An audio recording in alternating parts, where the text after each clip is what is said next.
Hi hello welcome to my new video. எல்லோரும் நல்லா இருக்கீங்கன்னு நினைக்கிறேன்.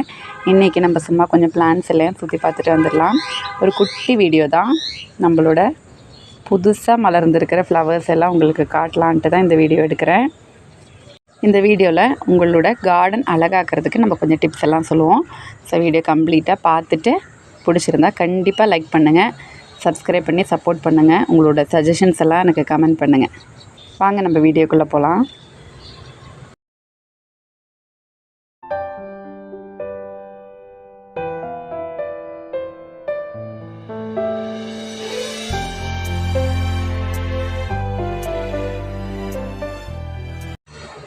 நம்மளோட லாட்டஸ் வாட்டர் லில்லிஸோட எல்லாம் ஃப்ளவரிங் சீசன் தான் இப்போல்லாம். உங்களுக்கு நீங்கள் டியூபர்ஸ் வச்சிட்டிங்கன்னா 10-15 நாள்லேயே இந்த டைம்லலாம் பார்த்துட்டிங்கன்னா பட்டு வரும். அதுதான் இந்த சீசனில் ஒரு ஸ்பெஷல். ஏன்னா இவங்க பூக்கிறதுக்கு அப்படியே வெம்பி நிற்கிற ஒரு டைமு. ஸோ யாருக்காவது டியூபர்ஸ் எல்லாம் வச்சுட்டு அது ஸ்லீப் ஆகி கிடக்குதுன்னா கண்டிப்பாக ஒரு ஷாக் கொடுத்து எழுப்புங்க. எப்படி ஷாக் கொடுக்குறதுன்னு நம்மளோட லாட்டஸ் ப்ளேலிஸ்ட்டில் போய் நீங்கள் செக் பண்ணிங்கன்னா நான் டீட்டெயிலாக வீடியோ கொடுத்துருப்பேன். ஸோ அதை பார்த்துக்கலாம். கண்டிப்பாக கொஞ்சம் ஷாக் கொடுத்துட்டு உரம் கொடுத்துட்டிங்கன்னா எப்படிப்பட்ட வெரைட்டிஸும் இந்த சீசனில் நல்லாவே பூ தரும். ஸோ யாரும் ஃபீல் பண்ண வேண்டாம். இது நம்மளோட அனாஹட்டா அப்படிங்கிற ஒரு வெரைட்டி தான். ரொம்ப சூப்பராக இருக்கும். இது சுற்றிலுமே ஒரு பிங்கு ஷேடு வரும். இந்த வெயிலுக்கு அது அந்த அளவுக்கு தெரியல, ஆனாலும் ஓரளவுக்கு உங்களுக்கு தெரியும்னு நினைக்கிறேன். சுற்றிலுமே ஒரு பிங்கு ஷேடு, நிறைய பெட்டல்ஸ் இருக்கக்கூடிய ஒரு வெரைட்டி தான் இது. இதில் ஃப்ளாட்டிங் லீஃப்லேருந்தே நம்மளுக்கு பட்டு வந்தது. இது எனக்கு ஃபஸ்ட்டு ஃப்ளவர் தான். அதனால தான் இது குட்டியாக இருக்குது. பட் ஆனால் குட்டியாக இருந்தாலும் பாருங்கள் எவ்வளோ பெட்டல்ஸ் இருக்குன்ட்டு. நிறைய பெட்டல்ஸ் இருக்குது. இதுதான் இதோட ஒரு ஸ்பெஷல். இன்னும் இதில் பட்டு இருக்குது. இந்த பட்டு வெயிட்டுக்கு சாஞ்சிடுச்சு. இங்கேயும் பாருங்கள் அழகாக இன்னொரு பட்டு இருக்குது. அதே மாதிரி இங்கேயும் பாருங்கள் அடுத்த லீஃப்லேயும் பட்டு, ஃபுல்லாக கண்டினியூஸாக பட்டு தான். இதுதான் இந்த வெரைட்டியோட ஒரு ஸ்பெஷல். பூத்துட்டே இருக்கும். இது இன்னும் 2 நாளில் தான் நம்ம மலர வைக்கணும். அதே மாதிரி நம்மளோட வைடூரியா ஃபுல்லாகவே மலர்ந்துருச்சு. இது செகண்ட் டே நல்லா ஃபுல்லாக தனியாகவே மலர்ந்துருச்சு. நம்ம மலர வைக்கவே இல்லை. அப்பப்போ நான் மலர வச்சும் பார்ப்பேன், அதே மாதிரி அதை தனியாக மலர விட்டும் பார்ப்பேன். 2 அழகும் பார்க்கலாம் அப்படின்ட்டு. டோட்டலி டிஃப்ரெண்ட்டாக தான் இருக்கும் நம்மளுக்கு. கண்டினியூஸாக பட்டு பாருங்கள் வைடூரியாவில். அதே மாதிரி நம்மளோட கோல்டன் சன்செட்டு எவ்வளோ அழகாக இருக்குது. ரொம்ப சூப்பராக இருக்குது. ஒரு யூனிக் கலர் தான் நம்மளோட கோல்டன் சன்செட்டு. நான் கொடுத்த கஸ்டமர்ஸுமே எனக்கு பூத்ததாக சொன்னாங்க. நிறைய ஃப்ளவர்ஸ் வரும். ஆக்சுவலி இது தனியாகவே மலரும். இதோட டிப்ஸில் ஒரு பிங்கு ஷேடு வரும், அப்புறம் ஆரஞ்சு ஷேடு, அப்புறம் சென்டரில் ஒரு நல்ல எல்லோ ஷேடு. டிஃப்ரெண்ட்டான ஒரு கலர் காம்பினேஷன் தான் நம்மளோட கோல்டன் சன்செட்டு. உங்களுக்கு இதோட டிப்ஸ் எல்லாம் எந்த அளவுக்கு தெரியுதுன்னு எனக்கு தெரில. ஆனால் உண்மையிலேயே நம்ம நேரில் பார்க்குற அழகு இந்த கேமராவில் என்னால் காட்ட முடியல. அவ்வளோ அழகாக இருக்குது. இன்னும் பட்டு இருக்குது. நிறைய ஃப்ளவர்ஸ் கொடுத்தது. அப்பப்போ வீடியோஸில் காட்டிகிட்டு தான் இருந்தேன். கோல்டன் சன்செட்டு எனக்கு ரொம்ப பிடிச்சிருக்கு. இந்த கலரில் நம்மளுக்கு இந்த ஒரு வெரைட்டி தான் இருக்குது. சிங்கிள் பெட்டல் வெரைட்டியாக இருந்தாலும் இந்த கலர் ரொம்ப யூனிக்காக இருக்குது. அடுத்ததாக நம்ம காட்ட போகிறது ஒரு வாட்டர் லில்லி தான். ரொம்ப சூப்பராக இருக்குல்ல. எல்லோலேயே ஒரு சூப்பரான ஒரு வாட்டர் லில்லி. இது நிறைய பெட்டல்ஸ் இருக்கும். ரொம்ப அழகாக இருக்குது. தனியாகவே மலர்ந்துருக்கு. கரெக்டாக அந்த வெயில் வந்தோடனே இதுவே தனியாக மலர்ந்துருச்சு. ரொம்ப சூப்பராக இருக்குது. நம்ம வெயில் போனோடனே அப்படியே சாஞ்சிரும். ஆக்சுவலி இது ஈவினிங் ஆனால் க்ளோஸ் ஆகிட்டு நெக்ஸ்ட் டே திரும்பவும் மலரும்.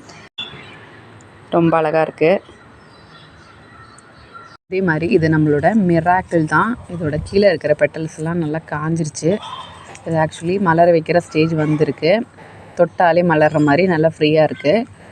இந்த டைமில் நம்ம இதை மலர வைக்கலாம். ரொம்ப அழகாக இருக்கும். மலர வைக்கும்போது வெளியில் இருக்கிற பெட்டல்ஸ் தான் கொஞ்சம் கொட்டிடும், ஆனாலும் அழகாக இருக்கும். இது மலர வச்சதுன்னா நம்மளுக்கு ஒரு 4-5 நாளே இந்த பூ நிற்கும். 2 கையில் மலர வச்சிங்கன்னா கரெக்டாக இருக்கும். நான் இப்போ உங்களுக்கு காமிக்கிறதுக்காக தான் ஒரு கையில் மலர வைக்கிறேன். நீங்கள் மலர வைக்கும்போது 2 கையில் பொறுமையாக பண்ணி விடுங்க. ஃபஸ்ட்டு இந்த வெளியில் பெட்டல்ஸ் மலர வச்சுட்டு பண்ணுங்கள். நான் சொன்ன மாதிரி இந்த வெரைட்டிஸ் எல்லாம் சென்டர் போர்ஷன் கொஞ்சம் தெரிய ஆரம்பிக்கும் போது யாரும் மலர வைக்காதீங்க. இது நல்லா ஃப்ரீயாகும். நம்ம தொட்டால் மலர்ற மாதிரி அந்த டைமில் மட்டும்தான் இதை மலர வைக்கணும். சூப்பராக இருக்குது பாருங்கள். ரொம்ப அழகாக இருக்குது. ஆக்சுவலி இன்றைக்கி மார்னிங்கே வந்து கார்டன் ஒர்க்கு தான். அப்போ தான் இந்த ஃப்ளவர்ஸ் எல்லாம் பார்க்கும்போது எனக்கு வீடியோ போடணும்னு தோணிடுச்சு. மார்னிங்லேயே வந்து நம்ம செடிக்கிட்ட வந்து கொஞ்ச நேரம் வேலை செஞ்சிட்டிங்கனாலே மைண்டு வந்து ரொம்ப ஒரு ஹாப்பியான ஒரு ஃபீலிங் கிடைக்கும். சூப்பராக இருக்குல்ல. மார்னிங்கே எழுந்தோடனே நான் இங்கே தான் வருவேன். எங்கள் பாப்பாங்களே எழுந்திரிச்ச உடனே இங்கே தான் ஓடி வருவாங்க, ஏன்னா நான் இங்கே இருக்கேன்ட்டு. எல்லாருக்கும் ஒரு ஹாப்பியான கொஞ்சம் டைம் வந்து இங்கே வந்து ஃப்ளவர்ஸுக்கிட்ட நம்மளுக்கு கிடைக்கும். நம்மளுக்கு வந்து நிறைய சந்தோஷத்தை கொடுக்கக்கூடிய ஒரு பிளான்ட்டு தான் நம்மளோட லோட்டஸ் பிளான்ட்டு. அதே மாதிரி நம்மளுக்கு பூ மலர்ந்து அது வந்து கொண்டு போய் சாமிக்கு கொடுக்கும்போது ரொம்ப ஸ்பெஷலான ஒரு ஃபீலிங் இருக்கும். எப்போவுமே தாமரைப்பூ வந்து எல்லா சாமிக்குமே ஸ்பெஷல் தான்.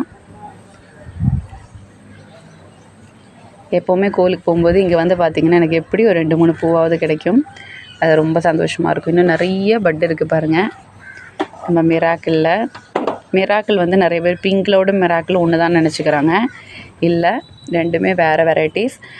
இதோட கொஞ்சம் கலர் காம்பினேஷன் வந்து நமக்கு பார்க்கும்போது ஒரே மாதிரி தோணுனாலும் மிராக்கிளோட ஃப்ளவர் வந்து நல்ல பெரிய சைஸ் வரும். வளர வளர நிறைய பட்டும் கிடைக்கும்.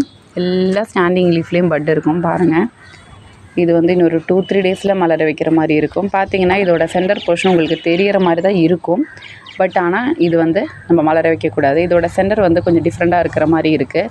சென்டரில் சீட் போட் மாதிரி. இது வந்து இன்னும் ஒரு 2-3 நாளில் நம்ம மலர வைக்கிற மாதிரி இருக்கும். கண்டிப்பாக வீடியோ போடுறேன். சில நேரம் நமக்கு சீட் போட் அந்த மாதிரி டிஃப்ரெண்ட்டாகவும் வரும். இது வந்து நம்மளோட ஸ்னோபால் அப்படிங்கிற வெரைட்டி தான்.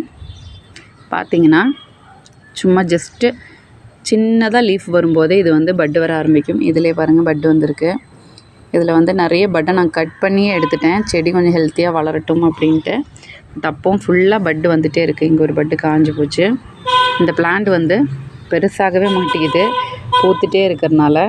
பாருங்கள், இந்த குட்டி ஃப்ளாட்டிங் லீஃப் கூடயும் இங்கே வந்து பட் இருக்குது.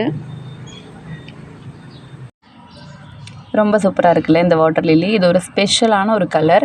இதோட சென்டர் போர்ஷனே பார்த்துட்டிங்கன்னா நல்ல ஒரு பர்பிள் ஷேடில் இருக்கும். ரொம்ப அழகாக இருக்கும். இதோட அவுட்டர் பெட்டல்ஸ் பார்த்துட்டிங்கன்னா டார்க்காக இருக்கும். இங்கே பார்த்துட்டிங்கன்னா இந்த பெட்டல்ஸ் வந்து நல்ல டார்க்காக இருக்கும். உங்களுக்கு கலர் தெரியுதான்னு எனக்கு தெரியல. அதே மாதிரி தான் சென்டர் போர்ஷனும் நல்ல டார்க்காக இருக்கும். அவுட்டர் பெட்டல்ஸ் வந்து ஒரு லைட் ஷேடில் இருக்கும். ரொம்ப அழகான ஒரு வெரைட்டி. இது ஆக்சுவலி ஒரு சீட்லிங் தான். எனக்கு ரொம்ப பிடிச்சிருக்குன்ட்டு நான் இதை வச்சுக்கிட்டேன். நம்மளோட அமெரிக்க மில்லியை வந்து திரும்பவும் பூக்க ஆரம்பிச்சிருக்கு. எப்படி பட் வந்திருக்குன்னு பாருங்கள். இப்போ லாஸ்ட்டு சேல் போட்டதில் இங்கேயும் பாருங்கள், சேல் போட்டதில் ரிப்போர்ட் பண்ணது தான் இந்த அமெரிக்க மில்லியா. சூப்பராக பட் வந்திருக்கு. நம்மளுக்கு வந்து நிறைய பேர் வந்து டியூபர்ஸ் வந்து இந்த மாதிரி ட்ராபிக்கல் வெரைட்டிஸில் வந்து ஃப்ளவர்ஸ் வந்து நிறைய வந்த பிறகு பிளான்ட் வந்து ஒரு ரெஸ்ட் எடுக்கும். அந்த டைமில் வந்து பிளான்ட் டார்மன்சி போயிடுச்சு அப்படின்னா டக்குன்னு பிளான்ட்டை வந்து தூக்கிடுறாங்க. அப்படி பண்ணக்கூடாது. மேக்ஸிமம் இந்த மாதிரி ட்ராபிக்கல் வெரைட்டிஸ்க்கெல்லாம் பார்த்துட்டிங்கன்னா டியூபர்ஸே இருக்காது. பிளான்ட் வந்து நிறைய இந்த மாதிரி ப்ளூம் எல்லாம் நிறைய வந்த பிறகு பார்த்துட்டிங்கன்னா கொஞ்சம் ரெஸ்ட் மாதிரி எடுக்கும். அந்த மாதிரி டைமில் நம்ம போய் பிளான்ட்டை தூக்கிடக்கூடாது. இது ஒரு மெயினான ஒரு விஷயம். நான் வந்து முன்ன வீடியோவில் ஸ்டார்டிங்கில் சொல்லியிருந்தேன், உங்களுக்கு டிப்ஸை சொல்கிறேன்னு. இப்போ அதுதான் சொல்ல போகிறேன். பார்த்துட்டிங்கன்னா இந்த மாதிரி பிளான்ட் நிறைய பூத்த பிறகு திரும்பவும் லீஃப் வரும்போது சின்ன சின்ன லீஃபாக கூட வரலாம். இல்லை சில நேரம் கொஞ்சம் அப்படி க்ரோத்து ஸ்லோவாக இருக்கிற மாதிரி கூட இருக்கலாம். இல்லை லீஃப் மட்டும் கூட வரலாம். அப்படி வரும்போது டக்குன்னு பிளான்ட் அவ்வளோதான் ஸ்லீப் ஆகிடுச்சுன்ட்டு போயிட்டு சில பேர் வந்து பிளான்ட் அப்படியே கமத்தி போடுறாங்க. அப்படி பண்ணிடாதீங்க. ஏன்னா சில நேரம் நீங்கள் வந்து அந்த ரன்னர்ஸ் ரிப்போர்ட் பண்ணும்போது அது வரலைன்னா மொத்த பிளான்ட்டும் போயிடும். ஸோ வந்து கண்டிப்பாக கொஞ்சம் ரெஸ்ட்டு விடுங்க. பிளான்ட் வந்து ஒரு ட்ராபிக்கல் வெரைட்டிஸ் பொறுத்த வரைக்கும் ஒரு 3 வீக்ஸ் வரைக்குமே நீங்கள் வந்து வெயிட் பண்ணணும். அதுக்கப்புறம் அதை வந்து சைடில் கைவிட்டெல்லாம் செக் பண்ண பிறகு தான் நீங்கள் வந்து அதை வந்து கமுத்தணும். டியூபர்ஸ் இருக்குன்னு கன்ஃபார்ம் ஆனால் மட்டும். இல்லைன்னா நீங்கள் கைவிட்டு செக் பண்ணும்போதே ஒரு ஷாக் மாதிரி ஆகும். அப்போ வந்து அந்த பிளான்ட் திரும்பவும் பூக்க ஆரம்பிக்கும். அதே மாதிரி பிளான்ட் வந்து வளரலை அப்படிங்கும்போது நிறைய உரத்தை கொடுத்துடாதீங்க. அப்படி பண்ணிங்கன்னா உங்களோட பிளான்ட் வந்து அழுகி போயிடும். ஸோ அதையும் பார்த்துக்கோங்க. அதே மாதிரி இன்னொரு விஷயம் என்னென்னா, நல்லா பூத்துட்ருக்கிற பிளான்ட்டு சில நேரம் வந்து நம்மளோட மரமோ அந்த மாதிரி ஏதாவது வந்து வெயில் வந்து அந்த பக்கம் இந்த பக்கம் மாறும்போது ஷேடு வந்துடும். ஸோ அந்த மாதிரி இருக்கும்போது நல்லா பூத்துட்டு இருந்த பிளான்ட் வந்து சில நேரம் அப்படியே க்ரோத் ஸ்டாப் ஆகி ஒரு மாதிரியாக ஆகிடும், க்ரோத் இல்லாத. ஸோ அப்படி வரும்போது நம்ம வந்து கரெக்டாக வெயிலெல்லாம் கரெக்டாக இருக்கான்னு பார்க்கணும். அதே மாதிரி உரம் கொடுக்குற மாதிரி இம்பார்ட்டன்ட் தான் நம்மளுக்கு வெயிலும். ஸோ வெயிலை வந்து கண்டிப்பாக செக் பண்ணிகிட்டே இருக்கணும். பிளான்ட்டுக்கு வந்து எந்த ப்ராப்ளமே இல்லை, நல்லா க்ரோ ஆகுதுன்னா நம்ம கண்டிப்பாக 15 days ஒன்ஸ் வந்து உரம் கொடுத்துட்டே இருக்கணும். உரம் நம்ம கொடுக்கல அப்படின்னா பிளான்ட்டுக்கு வந்து பூக்கிறதுக்கான அந்த ஒரு இது இருக்காது. ஏன்னா ஃபர்டிலைசர் நல்லா இருந்தால் தான் அது ப்ளூம் ஆகிட்டே இருக்கும். ஃப்ளவர்ஸ் வரும்போது நிறைய ஃபர்டிலைசர் இன்டேக் எடுத்துக்கும். ஸோ வந்து இந்த டைமில் நம்ம வந்து உரம் பார்த்து கொடுக்கணும். ஏன்னா நல்லா மழை பெஞ்சிட்டே இருக்குன்னா 1 ஸ்பூனெல்லாம் கொடுக்கக்கூடாது. அதை வந்து குறைச்சி 1/2 ஸ்பூனாக நம்ம கொடுத்துடணும். இல்லை நல்லா வெயிலெல்லாம் இருக்குது, பிளான்ட் நல்லா தான் இருக்குன்னா நம்ம 1 ஸ்பூன் வந்து கொடுக்கலாம். மேக்ஸிமம் வந்து உங்களுக்கு டவுட் இருந்ததுன்னா கொஞ்சம் கம்மியாக கொடுக்குறதே பெட்டர். ஏன்னா உரம் அதிகமானால் நம்மளோட பிளான்ட் வந்து அழுகி போயிடும். அதே மாதிரி நிறைய பேர் வந்து டேரெக்டாக வந்து இப்படியே போட்டுக்கலாமான்னு கேட்குறாங்க. அப்படி வந்து என்பிகேலாம் பவுடராக இருக்குது வந்து ஷாப்பில் வந்து அவங்க வந்து 5 கிராம்ஸ் வந்து போடலான்னு சொன்னாங்க அப்படிங்கிறாங்க. அப்படி பண்ணவே கூடாது. ஏன்னா நம்ம டக்குன்னு வந்து இந்த பாட்டிங் மிக்ஸில் வந்து அவ்வளோ உரத்தை போட்டிங்கன்னா பிளான்ட் வந்து அது தாங்காது. ஸோ டக்குன்னு அழுகி போயிடும். ஸோ இது எல்லாமே வந்து நீங்கள் வந்து கேர் பண்ணி தான் உங்கள் பிளான்ட்டை பார்த்துக்கணும். எல்லோரும் இதெல்லாம் நல்லா கேர் பண்ணி உங்கள் பிளான்ட்டை பார்த்துக்குவீங்க அப்படின்னு நான் எதிர்பார்க்குறேன். நம்மளோட பிளான்ட் வந்து நம்மளுக்கு வந்து ஒரு மகாலட்சுமி மாதிரி தான். ஸோ வந்து நல்லா டேக் கேர் பண்ணி எல்லோரும் உங்கள் பிளான்ட்டை பார்த்துக்கோங்க. இன்றைக்கி அவ்வளோதான் நம்ம வீடியோ. ஸோ வீடியோ பிடிச்சிருந்தா கண்டிப்பாக லைக் பண்ணுங்கள். ஓகே, தேங்க்யூ, பாய் பாய்.